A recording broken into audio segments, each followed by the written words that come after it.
对华政策跨国议会联盟称，联合国和个别国家必须对被指控犯有危害人类罪行和种族灭绝的北京采取行动，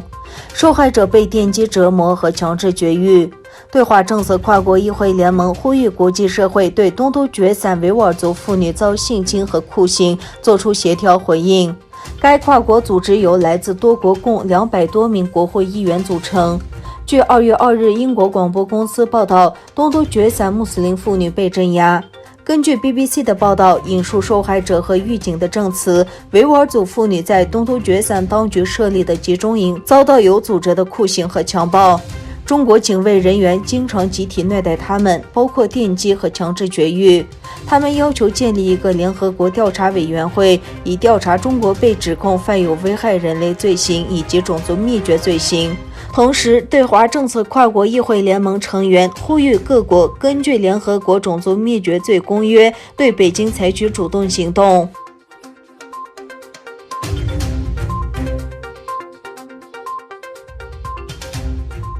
美国国务卿布林肯2月5日与中共卫士工作委员会办公室主任杨洁琼首度通话。布林肯说，美方将挺身捍卫维吾尔、西藏与香港的人权及民主价值，追究中共威胁区域和平的责任。根据美国国务院发言人普雷斯晚间发出的新闻通知，布林肯在电话中就中国新年致以良好的祝愿。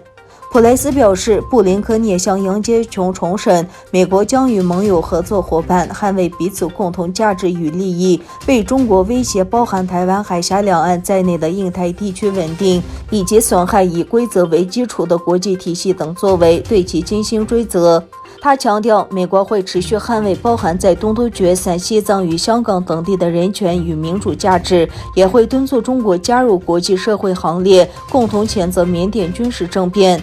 美国总统拜登在星期四在外交部发表的外交政策讲话中，将中国描述为我们最重要的全球竞争对手。布林肯还表示，他认为中国已对东突厥散的维吾尔族实施了种族灭绝。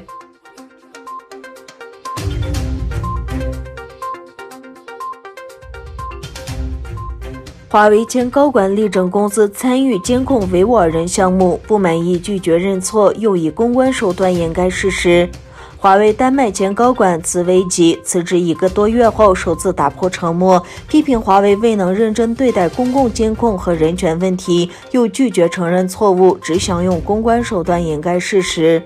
华为北欧高层亦首次透露，华为的确曾参与监控维吾尔人项目，但否认有侵犯人权行为。评论人士认为，茨维吉爆出真相无异于一份来自华为的内部证明。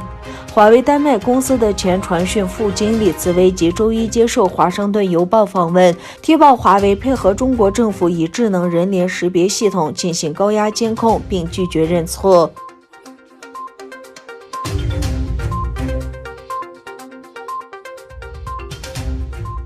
英国通讯管理局裁定吊销中国环球电视网在英国的广播执照。英国方面指出，由于该台最终是由中国共产党所控制，这不被英国广播法规允许。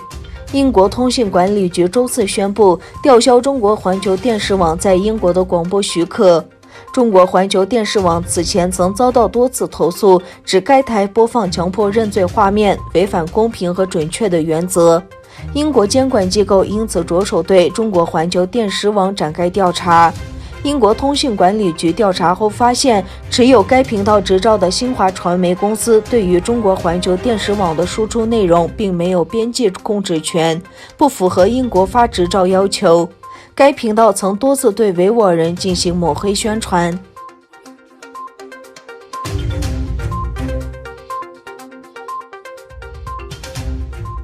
2月5日是义宁大屠杀24周年。1997年2月5日，东突厥散西北部城市伊宁的维吾尔人举行和平游行，呼吁当局停止市内的宗教压迫和民族歧视。经过暴力镇压游行，当局随后围捕了数千名维吾尔人，包括逃离的游行者、被怀疑参与的游行者，甚至他们的家属。人权组织记录，在围捕过程中，中共当局进行任意监禁，在拘留期间实施酷刑和不公正审判。许多维吾尔游行者在其事件中涉嫌的关系被当局处决。尽管有可靠的证据说明中国政府利用国家暴力来对付维吾尔平民，但是这非法处决维吾尔平民被当局改写为国内活跃恐怖主义活动的开始。